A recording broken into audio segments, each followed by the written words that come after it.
ช่วงนี้นะคะเทรนด์ tropical มาแรงมากๆเลยค่ะวันสบายๆของชานะคะก็อยากจะต้อนรับซัมเมอร์ค่ะด้วยมุมพักผ่อนนะคะกับสวนหลังบ้าน outdoor ของเราค่ะคลายร้อนนะคะตามสไตล์ Index DIY ค่ะอันดับแรกเลยนะคะเราก็ต้องสร้างบรรยากาศแบบ tropical ก่อนค่ะซึ่งเราทำเองง่ายๆได้เลยนะคะก็คือการจัดแจกันแบบ tropical ค่ะซึ่งอันดับแรกนะคะที่เราต้องเตรียมก็คือนี่แจกันซาร่าเลือกสีขาวมาค่ะเพราะซาร่ามีความรู้สึกว่าสีขาวเนี่ยมันเข้ากับอะไรได้ง่ายมากๆเลยแล้วก็เลือกนี่ค่ะเป็นใบไม้เทียมค่ะนี่เขาก็จะมีทั้งแบบใบยาวนะคะแล้วก็เป็นแบบใบสั้นซาร่าว่า2อันกำลังดีนะคะแล้วถ้าเกิดว่าเราอยากจะเพิ่มสีสันนะคะก็ใช้นี่เลยค่ะดอกหน้าวัวนะคะแค่นี้เลยค่ะง่ายๆนี่แค่เริ่มต้นนะคะบรรยากาศ tropical ก็มาแล้วค่ะแต่ถ้าเกิดว่าใครนะคะยังคิดว่ายังไม่พออยากจะเพิ่มดีกรีนะคะความ tropical ขึ้นไปอีกเนี่ยก็สามารถเลือกพวกผลไม้อย่างเช่น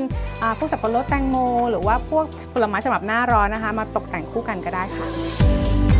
ถ้าใครคิดว่าการจัดแบบนี้นะคะมันยุ่งยากจนเกินไปเนี่ยซ่ามีอีกตัวเลือกหนึ่งค่ะนี่เป็นแจกันรูปทรงใบไม้ค่ะสวยในแบบของมันเองเลยแค่วางเฉยๆก็สวยแล้วนะคะหรือว่าเราอาจจะจัดดอกไม้ตามสไตล์ที่เราชอบลงไปก็ได้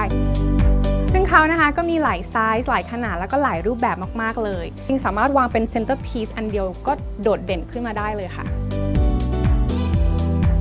สำหรับใครนะคะที่แบบว่าเป็นคนที่ไม่ชอบจัดนะคะหรือว่าเป็นคนแบบไม่ค่อยชอบพวกงานดีเทลทราบว่าซื้อทั้งเซต3อันนี้ไปวางทีเดียวก็จบแล้วแค่นี้ก็เก๋แล้วค่ะ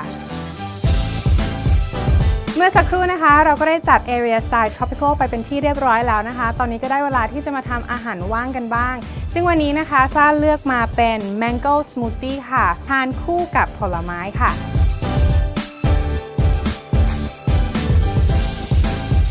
สมมติว่าใครชอบผลไม้แบบอื่นก็เลือกแบบอื่นมาก็ได้แล้วก็ต้องเพิ่มความสดชื่นนะคะด้วยเครื่องดื่มคลายร้อนค่ะซึ่งวันนี้นะคะซ่าทำเป็น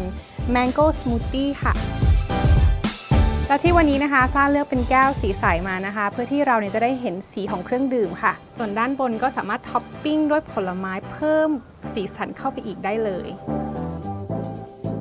พูดว่าพักผ่อนนะคะก็ต้องมีเซตโต๊ะเก้าอี้ให้นั่งพักผ่อนหย่อนใจชิลๆจิบชาทานของว่างสบายๆรับลมค่ะอย่างเก้าอี้สนามที่เป็นเดย์เบดซึ่งทำให้เรานั่งสบายนอนชิลเลยก็ยังได้ค่ะโต๊ะกลางนะคะอาจจะใช้พวก texture ที่ทำมาจากสารเพื่อให้ได้ฟีลธรรมชาติมากยิ่งขึ้นทำให้เรายิ่งผ่อนคลายเชื่อซ่าค่ะ